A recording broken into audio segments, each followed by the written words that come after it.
saya Miko Venansia Framesti Verenius dengan NIM singkat 25046 dari kelas E. Perkenalkan, nama saya Zehan Maulidia dengan NIM singkat 25031 dari kelas E. Kami dari Fakultas Keperawatan Universitas Jember, Prodi Ilmu Keperawatan.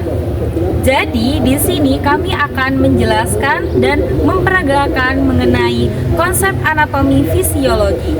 Yang pertama yaitu mengenai garis imajiner.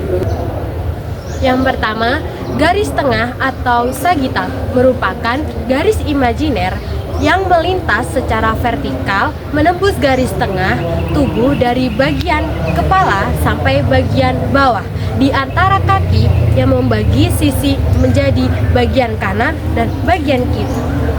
Yang kedua yaitu pembelahan horizontal, di mana pada pembelahan ini membagi tubuh menjadi superior dan inferior. Yang ketiga, pembelahan sagital membagi tubuh menjadi bagian kanan dan bagian kiri sejajar dengan garis tengah. Yang terakhir yaitu pembelahan koronal, di mana membagi tubuh menjadi bagian anterior dan posterior. Anterior itu bagian depan dan posterior bagian belakang. Kemudian yang kedua yaitu mengenai istilah anatomi berdasarkan posisi anatomi. Anterior bagian depan, posterior bagian belakang, superior bagian atas, inferior bagian bawah, dextra bagian kanan, sinistra bagian kiri.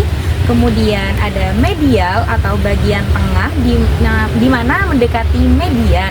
Seperti contoh, jari manis terletak medial terhadap jempol, kemudian internal bagian dalam, eksternal bagian luar, kemudian ada proksimal, yakni lebih dekat dengan pangkal tubuh atau mendekati batang tubuh. Seperti contoh, siku terletak proksimal terhadap telapak tangan. Kemudian ada ventral, yakni bagian depan ruas tulang belakang. Terus kemudian ada dorsal, bagian belakang ruas tulang belakang. Kemudian ada horizontal, yakni bidang datar. Kemudian ada transversal, potongan melintang. Kemudian ada lateral, yakni bagian samping menjauhi bagian median. Seperti contoh, telinga terletak lateral terhadap mata. Kemudian ada parietal, yakni lapisan luar. Dan yang terakhir ada superficial, yakni dangkal atau mendekati ke permukaan, di mana contohnya yaitu merupakan otot itu terletak superficial dari tulangnya. Selanjutnya, distal, bagian ujung atau menjauhi batang tubuh. Contoh, pergelangan tangan terletak distal terhadap siku. Perifer, bagian pinggir atau tepi. Visceral, bagian lapisan dalam. Profunda, dalam atau lebih jauh dari permukaan. Contoh, tulang hasta dan pengupil terletak lebih profunda dari otot lengan bawah. Vertika, bidang tegak. Longitudinal, potongan memanjang. Sentral, bagian tengah. Ascendent, bagian naik. Descendant, bagian turun. Karnial, bagian kepala. Caudal, bagian ekor. Palmar, ke arah anggota gerak atas. Plantar, ke arah anggota gerak bawah. Ulnar, ke arah tulang hasta. Radial, ke arah tulang pengupil. Tibial, ke arah tulang kering. Fibular, ke arah tulang betis. Yang ketiga yaitu posisi anatomi. Posisi yang pertama yaitu posisi anatomi atau berdiri. Pada posisi ini, tubuh berdiri tegak lurus, kemudian pandangan lurus ke depan, kemudian tangan menggantung di sisi-sisi tubuh dengan telapak tangan menghadap ke depan dan ibu jari ke arah luar. Yang kedua yaitu posisi supin atau terlentang.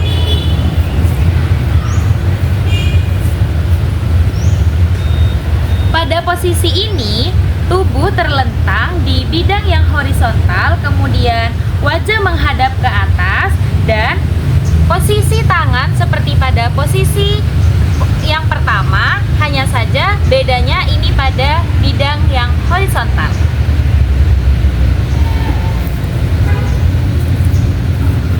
Selanjutnya yaitu posisi prone atau tengkurap. Pada posisi ini, punggung menghadap ke atas. Tubuh terletak pada bagian horizontal dan wajah menghadap ke bawah.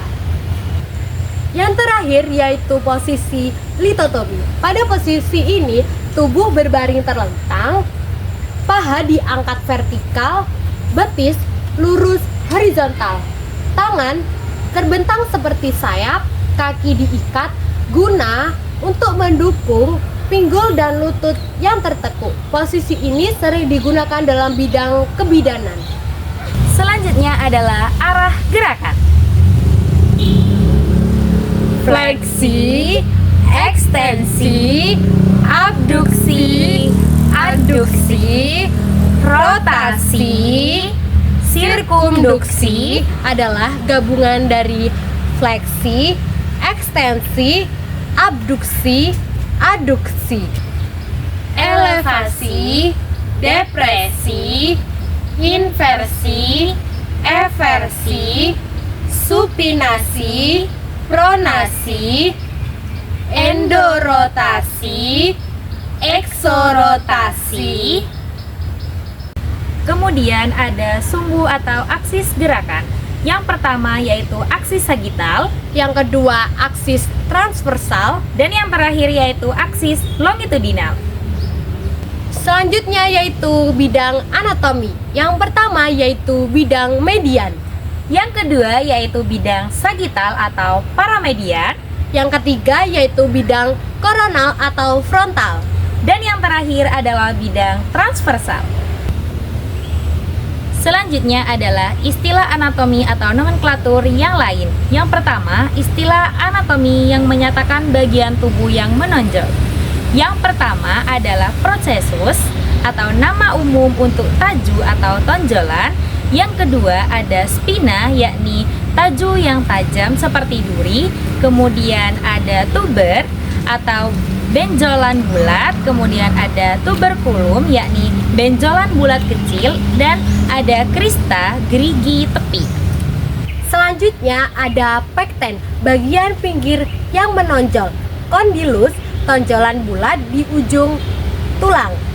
Epicondylus, yaitu benjolan pada condylus. Cornu, tanduk, linea, garis. Selanjutnya, istilah anatomi yang menyatakan bagian tubuh yang lengkung. Yang pertama yaitu fossa. Fossa, nama umum, fossula, fossa yang kecil, fovea, fossa yang kecil. Foveola, fovea yang kecil, sulcus, alur, dan incisura, taki. Selanjutnya yaitu istilah yang ada di dalam rongga-rongga tubuh manusia. Nah, rongga-rongga yang ada di dalam tubuh manusia dibagi menjadi dua, yaitu yang ada di dalam kepala dan yang ada di badan. Nah, di sini yang pertama adalah istilah yang ada di dalam rongga kepala. Pertama, rongga tengkorak atau cavum carnialis, di mana isinya meliputi otak besar cerebrum, otak kecil cerebellum, dan batang otak brainstem. Yang kedua yaitu rongga mulut atau cavum orbital, yaitu isinya bola mata atau orbita.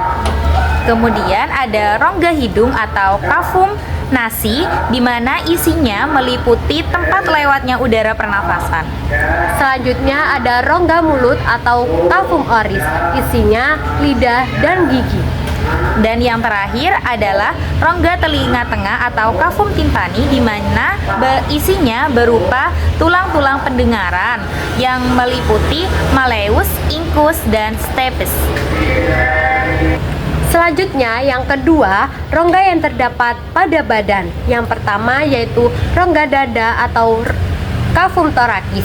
Isinya meliputi paru-paru atau pulmo, jantung atau kardio, pembuluh darah aorta, pembuluh darah vena cava, arteri, vena pulmonalis, trakea, bronkus, dan esophagus.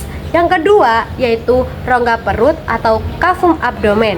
Isinya meliputi lambung atau gaster, usus halus atau intestinum, duodenum, jejunum, usus besar atau kolon, kelenjar pankreas, limpa atau lien, hati atau hepar, dan ginjal atau renal. Kemudian yang terakhir ada rongga panggul atau cavum pelvis, di mana isinya meliputi kandung kemih atau vesika urinaria. Kemudian ada rektum. Pada laki-laki terdapat kelenjar prostat, pada perempuan terdapat rahim atau uterus, dan indung telur atau ovarium. Sekian dari kami, kurang lebihnya mohon maaf. Wassalamualaikum warahmatullahi wabarakatuh. Bye-bye.